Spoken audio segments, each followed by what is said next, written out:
दोस्तों नमस्कार, मैं शिव शंकर सारथी आपके अपने छत्तीसगढ़ सारथी से। तो प्रधानमंत्री नरेंद्र दामोदर दास मोदी कांग्रेस की आलोचना करते हैं और 70 सालों का हिसाब मांगते हैं। प्रधानमंत्री बहुत बार यह कह चुके हैं कि 70 सालों में कांग्रेस ने कुछ नहीं किया है, जबकि कांग्रेस और भाजपा दोनों ने ही उस परंपरा को बरकरार रखा हुआ है जो परंपरा थी महाभारत काल में। महाभारत काल में महाराजा या राजा की सुरक्षा ही सबसे पहली प्राथमिकता हुआ करती थी।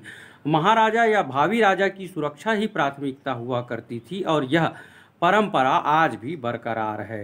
राज्य के मुख्यमंत्री थे डॉक्टर रमन सिंह साहब। तब राजधानी रायपुर से 300-400 किलोमीटर दूर सुकमा, बीजापुर, दंतेवाड़ा या नारायणपुर में जब भी नक्सल हमला हुआ, माओवादियों ने पुलिस के जवानों पर हमला किया, तब राजभवन और मुख्यमंत्री आवास की दीवारें ही ऊंची होती रही थी और बाकायदा डॉक्टर रमन सिंह का जो महल है सिविल लाइंस में, उस महल के आसपास की जो सड़कें हैं वह आम लोगों के लिए सालों साल बंद रही और यह सड़क आज भी बंद है। जब मुख्यमंत्री भूपेश बघेल बतौर प्रदेश अध्यक्ष इस बात की आलोचना किया करते थे कि आखिर सार्वजनिक सड़क को बंद क्यों रखा हुआ है मुख्यमंत्री डॉक्टर रमन सिंह ने, तो 2.5 साल बाद भी यह सड़क आम लोगों के लिए बंधी है। और हम अपने एक सेगमेंट में यह बता ही चुके हैं कि महाराजा भूपेश बघेल 8 एकड़ में अपना महल बनवा रहे थे नवा रायपुर में। पाटन के विधायक भूपेश बघेल को लगभग 1-1.25 साल पहले हमने शुरू किया था पाटन नरेश लिखना और यह कहना शुरू किया कि भूपेश बघेल दरअसल पाटन के नरेश हैं।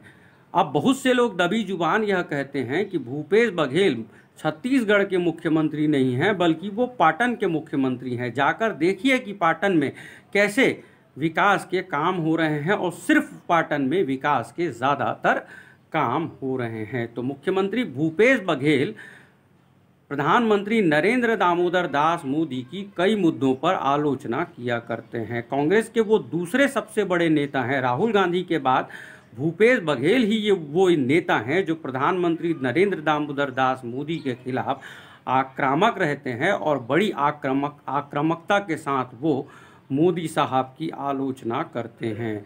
दरअसल 303 सांसदों के साथ भारी बहुमत या बहुमत की सरकार के प्रधानमंत्री है नरेंद्र दामोदर दास मोदी।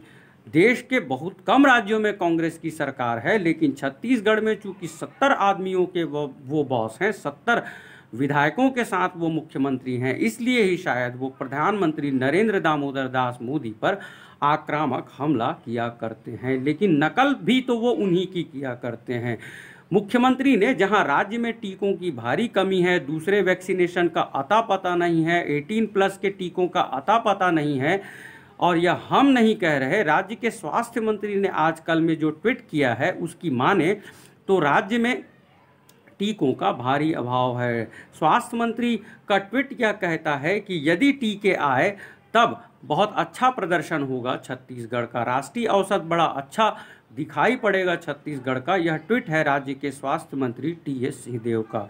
जिन अखबारों ने टीके के दूसरा डोज लगने के बाद मुख्यमंत्री भूपेश बघेल की चिट्ठी छापी है, उन्हीं अखबारों ने अपनी खबरों में यह भी छापा है कि राज्य के 14 जिलों में टीके लगभग खत्म हो गए हैं या खत्म होने के कगार पर हैं।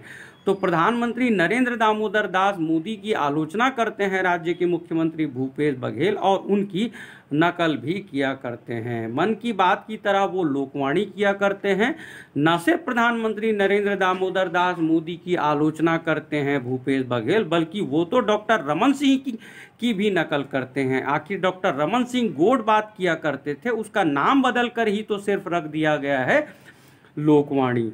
तो जहां प्रधानमंत्री नरेंद्र दामोदर दास मोदी और डॉक्टर रमन सिंह की भारी आलोचना करते हैं मुख्यमंत्री भूपेश बघेल, और अचरज की बात यह है कि वो कहीं ना कहीं उनकी ही नकल करते हैं। तो प्रधानमंत्री नरेंद्र दामोदर दास मोदी की भारी आलोचना करने वाले मुख्यमंत्री भूपेश बघेल ने जब हालिया रिपोर्ट्स यह आ गई हैं कि दूसरा डोज आप लंबे अंतराल के बाद लगा सकते हैं, यह लंबा अंतराल कई हफ्तों का है, तो एक मिसाल पेश कर सकते थे मुख्यमंत्री भूपेश बघेल दूसरा डोज लगवाने के लिए। लेकिन महाराजा कुर्बानी देकर मिसाल पेश नहीं करते हैं। महाराजा और राजा अपनी सुख सुविधाओं में विस्तार करके मिसाल पेश करते हैं, और यह मिसाल पेश किया है राज्य के मुख्यमंत्री भूपेश बघेल ने। तो राज्यों में जब बड़ी आबादी के लिए, तो जब छत्तीसगढ़ में एक बड़ी आबादी के लिए टीकों का कहीं अता पता नहीं है, तो राज्य के महाराजा ने टीका लगवा लिया है, और बाकायदा पारदर्शिता है कि इसका बाकायदा वीडियोग्राफी हुई है, और अखबारों में चिट्ठी लगकर मुख्यमंत्री ने यह बता दिया है कि उन्होंने टीके का दूसरा डोज लगवा लिया है। मैं सुरक्षित हूं, आप सब अपना अपना देख लो, शायद यही संदेश है, और यह संदेश चिट्ठी में नहीं है, यह भी अचरज की बात है। दामोदर दास मोदी से ऑक्सीजन मांग लिया। प्रधानमंत्री नरेंद्र दामोदर दास मोदी यह भांप गए तकनीक के आधार पर कि यह कार्यक्रम लाइव जा रहा है। उन्होंने लगभग डपट सा दिया दिल्ली के मुख्यमंत्री अरविंद केजरीवाल को, और प्रधानमंत्री के डपट का असर यह हुआ कि अरविंद केजरीवाल ने उसी समय माफ़ी मांग ली, और अगली बार ऐसा नहीं करने का उन्होंने यह लाइन भी कही। तो प्रोटोकॉल का याद दिला दिया था प्रधानमंत्री नरेंद्र दामोदर दास मोदी ने अरविंद केजरीवाल के लिए। प्रोटोकॉल और गाइड, प्रोटोकॉल तो हम बहुत पहले से सुनते रहे हैं, लेकिन गाइडलाइन जो है वह कम सुनाई पड़ता था, लेकिन इन दिनों बहुत सुनाई पड़ता है। तो टीकाकरण के लिए भी एक गाइडलाइन है, लेकिन प्रोटोकॉल का उपयोग करेंगे, पालन करेंगे प्रधानमंत्री और मुख्यमंत्री, लेकिन गाइडलाइन की जब बात आती है तब इसे ना प्रधानमंत्री पालन करना चाहते हैं और ना कोई मुख्यमंत्री।